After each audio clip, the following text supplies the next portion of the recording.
buenos días. Agradezco antes que nada la oportunidad de estar esta mañana con ustedes, la invitación por parte de la doctora Donojí, que organiza estas jornadas, el CEDIC y la CETEL, que como ya mencionaron, pues han sido importantes aliados en el trabajo que estamos haciendo en la UAM. En esta ocasión, cuando me invitaron, me comentaron que el tema era residuos y energía. Entonces yo preparé una presentación sobre ese tema, que es un poco distinto a lo que normalmente hablo, que tiene que ver más con plásticos, con gestión en Ciudad de México. ¿Sí? Y espero que lo que vamos a hacer les sea útil. Es un poco una revisión general de cómo se vinculan los temas del manejo de residuos, uso y generación de energía, que son aspectos que muchas veces cuando estamos hablando de los residuos y los desafíos que nos presentan, nos los brincamos, no es algo que normalmente está en la discusión pública. Lo que vamos a ver entonces va a ser primero un poquito sobre los residuos en nuestro país y la necesidad que tenemos de manejarlos, sobre los consumos energéticos asociados a su procesamiento, las oportunidades que existen para la generación de energía, y voy a cerrar con unas reflexiones finales. Empecemos entonces reflexionando sobre los residuos y la necesidad de manejarlos. Acá ya cambié. No está avanzando.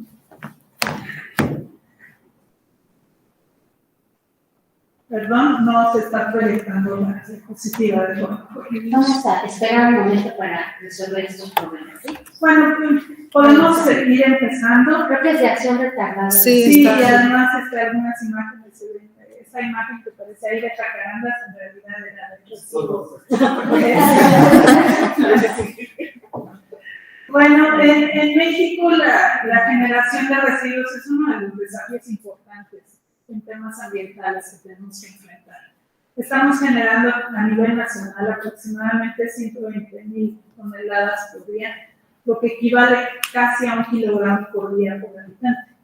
Esta generación además ha ido creciendo y ha ido creciendo a una tasa mayor que el crecimiento poblacional. En la última década la población creció menos del 10%, mientras que la generación de residuos aumentó en un 17%. Es decir, somos más, pero también cada vez cada uno de nosotros genera más residuos. Vamos a ver.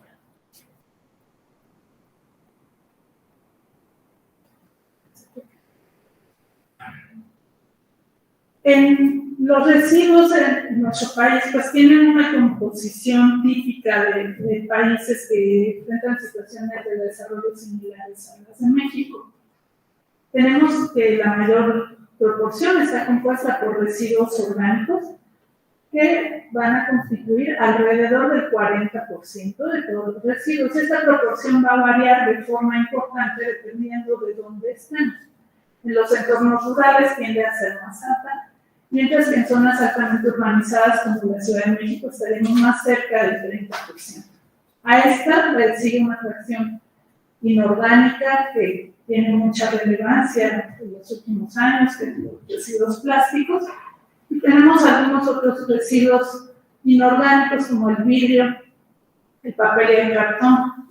Casos de residuos sanitarios que representan también un desafío muy, muy importante, como sería el caso de los pañales usados, que son el 7% de todo lo que generamos. Obviamente, toda esta composición y las cantidades que estamos generando pues nos enfrentan a necesidades muy fuertes de infraestructura y de manejo. Y además tienen efectos ambientales importantes en temas como el calentamiento global. El manejo de residuos es responsable del 6% de los gases de efecto invernadero. Esta composición que les presento acá es el promedio nacional. No tenemos como tal para la Ciudad de México datos equivalentes, porque tiene muchos años que no se hace un estudio de composición. Y es algo a lo que pues, estamos tratando de generar ahí en la colaboración con SEDENA y con CETEL, y esperemos que todo fluya muy bien. Esta necesidad de manejo de la que hablábamos, pues va a tener muchas versiones distintas, dependiendo de dónde nos encontremos. el manejo de los residuos sólidos urbanos, que son los que generamos en casa, es por atribución constitucional una responsabilidad de los municipios. Y en México tenemos más de 2,000 municipios, así que cada uno va a manejar los residuos como puede, de acuerdo a los recursos económicos, técnicos, de infraestructura con los que cuentan. En la mayoría de los municipios en México, lo que tenemos es un manejo muy básico, que incluye la recolección y la disposición final, es decir, depositar los residuos en un lugar donde se queden ahí, esperamos que para siempre. En municipios que cuentan con mayor infraestructura, que tienen una visión o más presupuesto, tenemos una disminución en los residuos que van a disposición final debido a que se dan prácticas de valorización, es decir, recuperar residuos para aprovecharlos como materia o energía. Y en ese sentido, pues ahí vamos a incorporar cosas como el reciclaje, el aprovechamiento energético, el composteo, etc.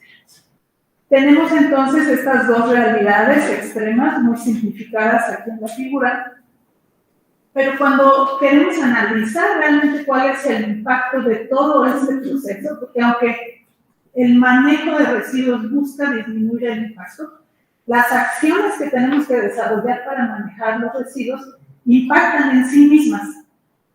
Vamos a tener, por ejemplo, consumos de agua, consumos de energía y además generación de emisiones atmosféricas, de aguas residuales, de residuos sólidos a lo largo de todos nuestros procesos.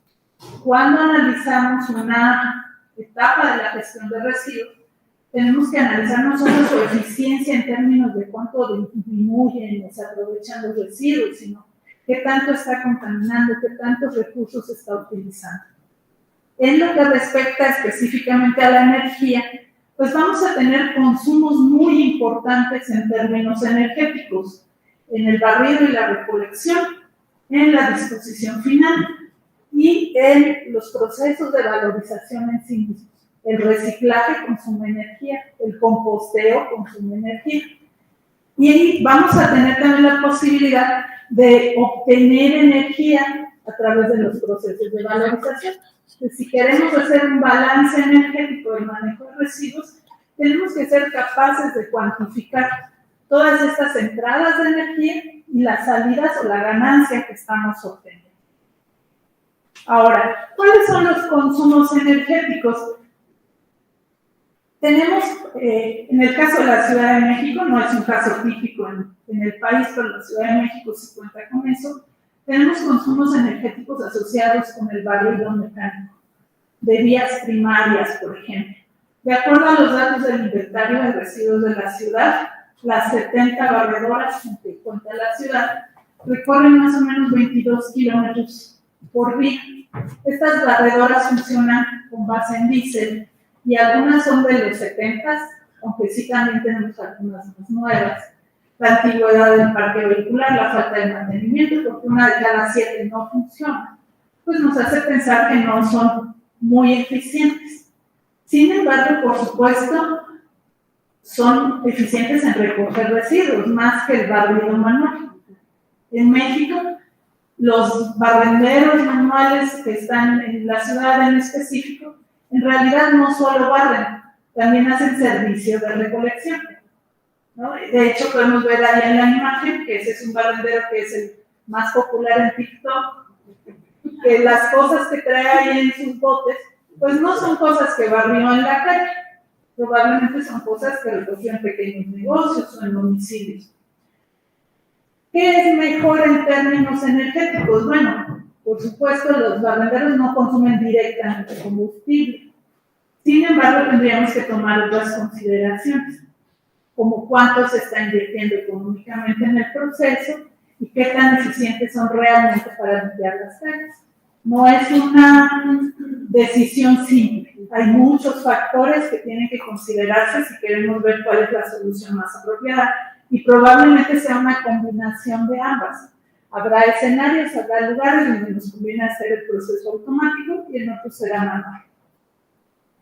Una de las huellas ambientales energéticas más importantes del manejo de residuos es lo que tiene que ver con los vehículos. los vehículos que realizan la recolección y el transporte. Y aquí la eficiencia energética pues va a tener dos factores importantes. Por un lado, qué tan buenos son los equipos que usamos para emplear el combustible y transformarlo en energía útil, transformarlo en movimiento. Y también qué tan eficientes van a ser en términos de las emisiones que se generan a través de esos procesos de combustión generalmente. Este es un tema muy complejo, no hay como relaciones lineales claras, que va a ser influido por las características y antigüedad de los vehículos, por el tipo de combustible que utilizamos y por supuesto por la distancia que se tiene que recorrer. En ese sentido, si hablamos un poco de los vehículos de recolección, aquí tenemos algunas estadísticas. Estas son a nivel nacional, no son de la Ciudad de México. A nivel nacional contamos con un porcentaje, digamos, menor, quizá la cuarta parte de vehículos que son específicamente para recolección de residuos. En los otros casos se utilizan vehículos de caja abierta, que pueden ser volteos, pueden ser pick-ups, todo tipo de vehículos que se emplean. Y nuestro parque vehicular, aunque tiene una tendencia a irse renovando, pues podemos ver que en gran medida está compuesto por vehículos que tienen ya muchos años. ¿Qué podemos concluir de eso? Bueno, en general, los vehículos grandes se considera que son menos eficientes energéticamente, en el sentido de que su mayor masa requiere más inercia para ponerse a andar. Entonces, en general, pues donde tengamos vehículos más grandes, los consumos de combustible proporcionalmente van a ser mayores. Y en general también los vehículos más antiguos presentan una menor eficiencia energética.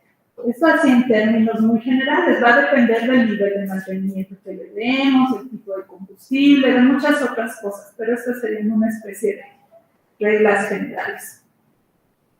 En cuanto a los traslados, aquí sí es un poco más claro, ¿no? Si nosotros logramos acortar las distancias, pues vamos a tener menos consumo energético, necesitamos menos combustible y también vamos a generar menos emisiones. ¿Cómo podemos abordar este tema? Pues una parte muy importante es el diseño de las rutas de recolección. Cada vehículo que pasa por la basura en nuestra casa tiene definida una ruta y esas rutas pues tendrían que ser definidas con criterios operacionales y criterios de eficiencia. En la práctica no siempre ocurre así. En la recolección tenemos rutas buenas y rutas malas. ¿En qué sentido? Hay rutas donde los recolectores saben que pueden recoger mayor cantidad de artículos que tienen valor que en otras. Y esas rutas donde tienen una mayor finca, que así le llaman, son rutas peleadas. Entonces las rutas se vuelven fotos de poder que se pueden incluso heredar al hijo y por supuesto esto no obedece a criterios de cómo hago para tener el menor número de kilómetros recorridos al día. Son problemas también complejos en una ciudad que además enfrenta marchas, plantones, una serie de problemas que complican nuestra realidad. Otro factor importante es el tema de la infraestructura distribuida. En general nos va a convenir más tener varias instalaciones medianas que una sola instalación grande. Y eso lo podemos ver con un proyecto que también se trabajó por acá, que es el de construir plantas de reciclaje de residuos de la construcción. Hasta hace algunos años la única planta que existía sigue atrás del reclusorio de Santa Marta. Entonces, para alguien que genera aquí en Azcapotzalco residuos de la construcción, implicaba llevar hasta allá toneladas de residuos. Ahora tenemos una planta aquí en el Parque Bicentenario. Es mucho más benéfico tanto en términos ambientales, de generación de emisiones, como de uso de combustible, más práctico y más barato. También, por supuesto, un elemento muy importante es lo que se conoce como logística intermodal. Quiere decir usar distintos medios de transporte a lo largo de la cadena para irlo volviendo más eficiente. En este caso, esto se hace aquí en la ciudad mediante las estaciones de transferencia. Los camiones de basura que pasan en nuestras casas no llevan directamente los residuos a los sitios de disposición que están lejos de la ciudad, están fuera de la ciudad. Sería inviable, tardaría muchas horas en hacerlo. Lo que se hace es que los residuos llegan a puntos intermedios que se conocen como estaciones de transferencia y allí son vaciados en vehículos más grandes y estos son los que van a los sitios de disposición. Esto tiene ventajas operativas, también permite llevar un mejor control y bueno, nuevamente la ubicación de estas estaciones de transferencia pues obedece a criterios de cómo se fueron creando, donde había un espacio, pero no necesariamente están localizadas en puntos estratégicos geográficamente hablando. ¿A qué sigue, por favor? Ah, no, perdón. Yo lo estoy pasando, ¿verdad? Pero la costumbre.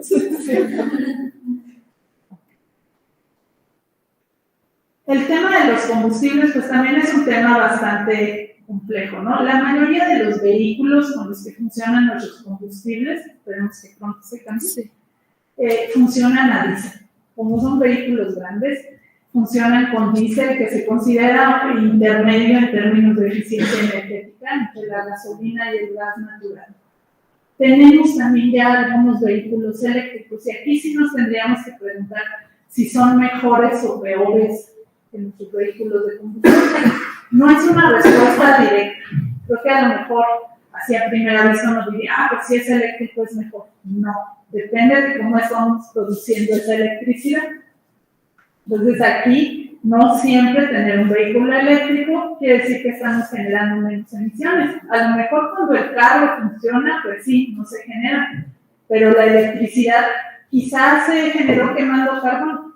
Y entonces hay unas emisiones asociadas que no podemos ignorar. Además de todo esto que hemos hablado, los procesos en sí de manejo de residuos requieren energía. Necesitamos electricidad. Electricidad en nuestras estaciones de transferencia, en las plantas de separación, en una planta de composta necesita luz, un sitio de disposición también necesita luz. Y necesitamos combustibles para las maquinarias pesadas. En un relleno sanitario, pues tenemos retroexcavadoras, tenemos camiones de boteo, compactadoras, que utilizan grandes cantidades de combustible y que además normalmente trabajan largas jornadas. En términos de emisiones, el sector residuos juega un papel importante. De acuerdo al Inventario Nacional de Emisiones de Gases de Efecto Invernadero actualizado a 2019, representa el 6% de todas las emisiones que contribuyen al calentamiento global. ¿Dónde vamos a encontrar esto? Especialmente en lo que se conoce como eliminación y se debe sobre todo en este caso a la producción de metano en sitios de disposición. Ese es el factor que más contribuye de acuerdo al Inventario Nacional. Ahora, dentro de este universo de la energía y los residuos, por supuesto, tenemos oportunidades para recuperar energía y generarla. Este diagrama, generado por GIZ, nos muestra en naranja las distintas oportunidades que tenemos.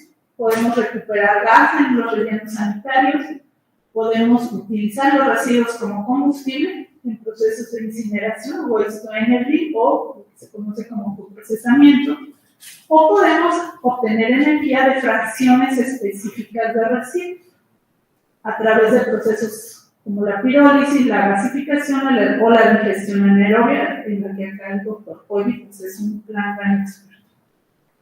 Con respecto a la recuperación de energía en rellenos sanitarios, lo que sabemos pues es que los residuos orgánicos que van a parar a los rellenos se van a empezar a degradar. Y al estar con una proporción limitada de oxígeno, entonces es probable que nos den origen a la formación sí de CO2, pero también de metano.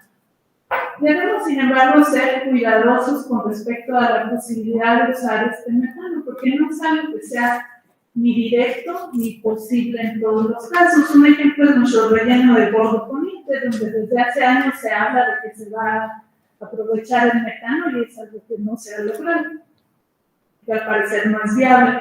En México tenemos aproximadamente 2.200 sitios de disposición registrados oficialmente, es decir, que fueron reportados por los municipios, porque en algún momento aparezcan las cifras. De esos, casi el 10% capturan el biogás. ¿Qué quiere decir eso? Que tienen tuberías por las cuales sale el biogás. Sin embargo, de esos 200, solo 5 lo aprovechan. En todos los otros casos, el biogás sale por las tuberías y se quema como si fuera un mechero de laboratorio o si fuera una galleta de pastel. Y lo único que logramos con eso, pues, es que no se acumule adentro para que no explote y transformar el metano en CO2, porque en términos de calentamiento global, pues el CO2 es menos peor que el metano. Pero entonces, no es trivial este tema de generar energía a través de los sitios de disposición. Ahora, los residuos tienen distintos componentes y esos componentes tienen diferencias en capacidad calorífica. En general vamos a tener capacidad calorífica más alta, es decir, que obtengo más energía cuando los quemo en los residuos inorgánicos. Los residuos orgánicos representan una variable muy difícil de manejar cuando quiero recuperar energía. ¿Por qué? Porque contienen agua. Algunos residuos de alimentos tienen 80% de agua. Si yo quiero quemarlos, primero tengo que meter mucha energía para que toda esa agua se vuelva vapor. Y hasta que ya ocurrió eso, empiezo a quemar lo demás y empiezo a obtener ganancias. Puede ser que la energía que gasté en evaporar el agua sea mayor que la que obtengo de regreso quemando lo que me queda. Entonces, en general, la recuperación de energía calorífica se va a asociar más hacia los residuos inorgánicos o hacia residuos orgánicos secos, por llamarlos de alguna manera. Los procesos que vamos a tener pues van desde una quema directa, donde no recupero la energía y realmente la energía se pierde, hasta procesos donde esa energía se puede utilizar para calentar agua que mueva una turbina y genere electricidad, o para generar calor que yo use en algún proceso.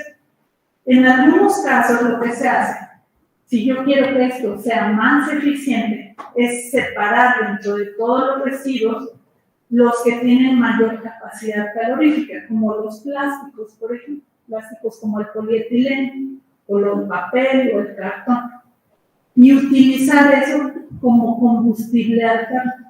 Eso es una práctica que es legal y que se realiza en México y se conoce como coprocesamiento. Los residuos, por ejemplo, de los que nos platicarán al rato, que se separan una parte de la planta de Azcapotzalco, se destina a uso como combustible en las plantas de producción de cemento. Se usa eso en vez de usar combustible o diésel o algún otro.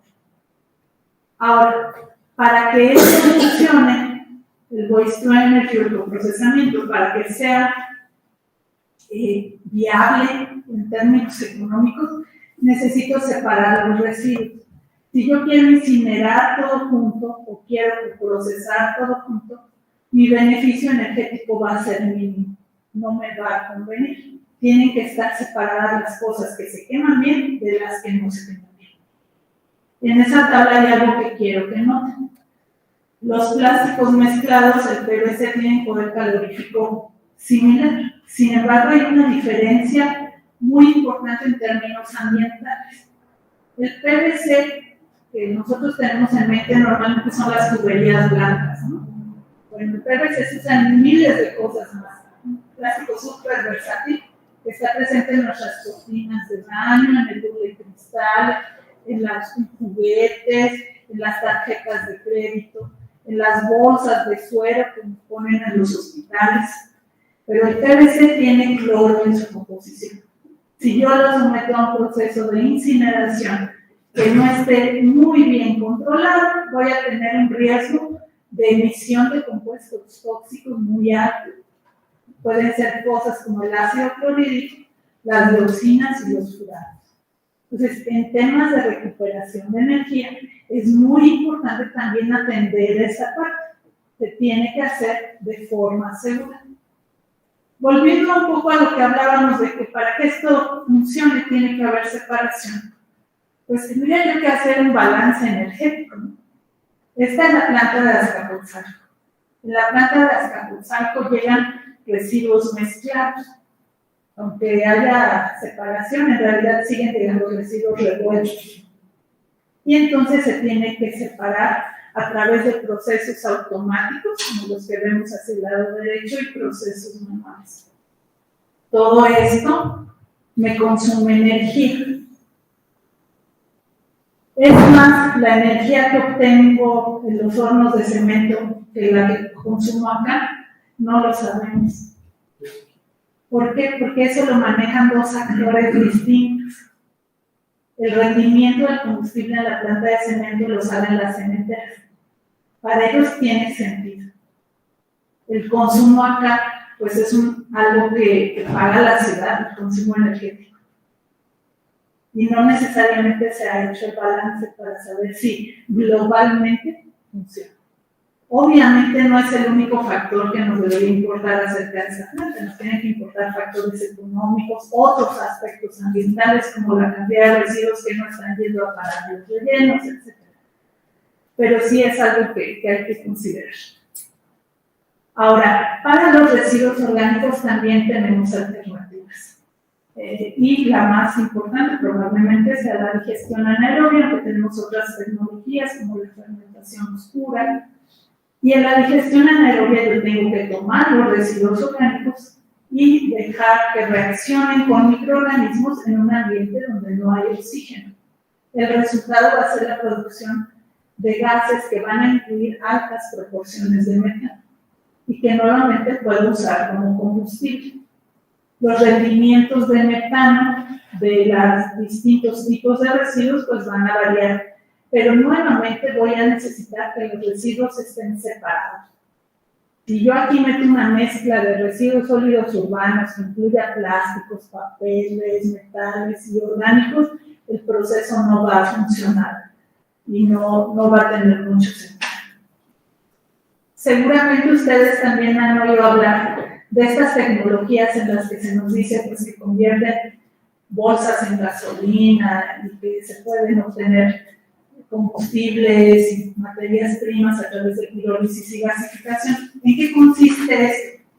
Yo tomo los residuos, los meto en un recipiente cerrado y caliento ese proceso. Lo caliento y me aseguro de que haya poco o nada de oxígeno. Cuando hago eso se produce algo que se llama craqueo, que es romper las moléculas. Se rompen y forman mezclas de gases, líquidos y sólidos que pueden usarse algunos como combustibles, en el caso de los gases, y también como materia prima para fabricar muchos productos. Esto se promociona mucho en las noticias y es algo que les llama mucho la atención a los municipios, porque pareciera que es como una varita mágica, por lo cual se usa mucho. Sin embargo, es algo realmente poco viable para el caso de los residuos sólidos urbanos. Necesita mucha tecnología, necesita además tener corrientes de residuos específicas. No funciona en general con residuos mezclados. No es una opción realista y eso es algo que debemos de tener claro antes de embarcarnos en comprar una planta. Yo no conozco una que funcione a escala real en México. Terminando con algunas reflexiones finales.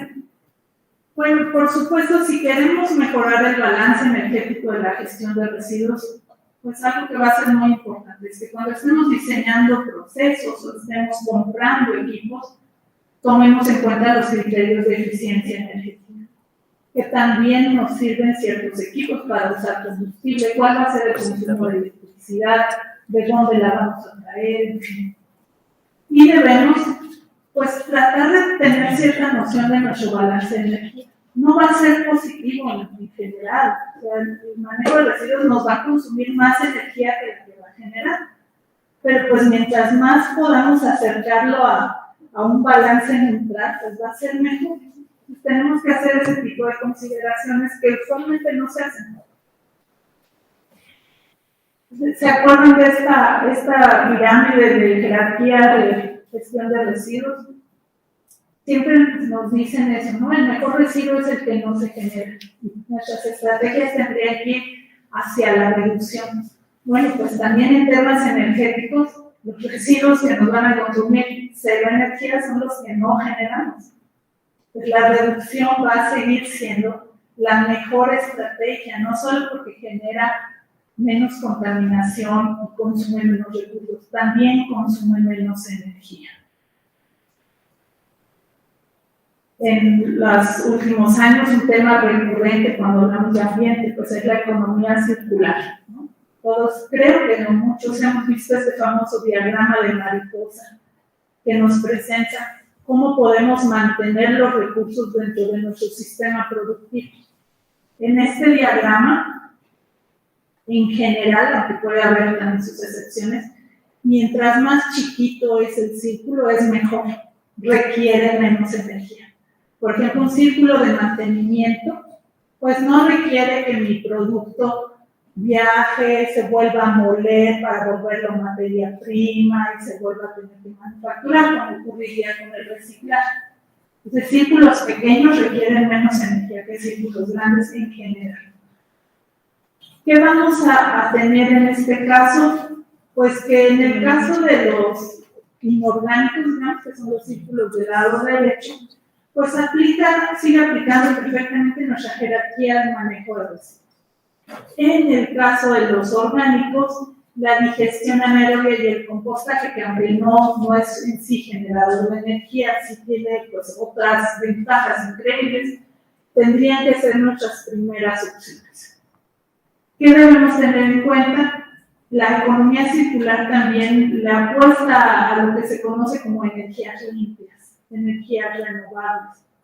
Sin embargo, esta valoración de cuál es la más sustentable la tenemos que hacer para cada caso, porque no siempre solar o eólica o cualquier otra va a ser mejor que alguna. Tenemos que hacer la valoración porque depende de dónde estén, depende de cuáles sean nuestras condiciones.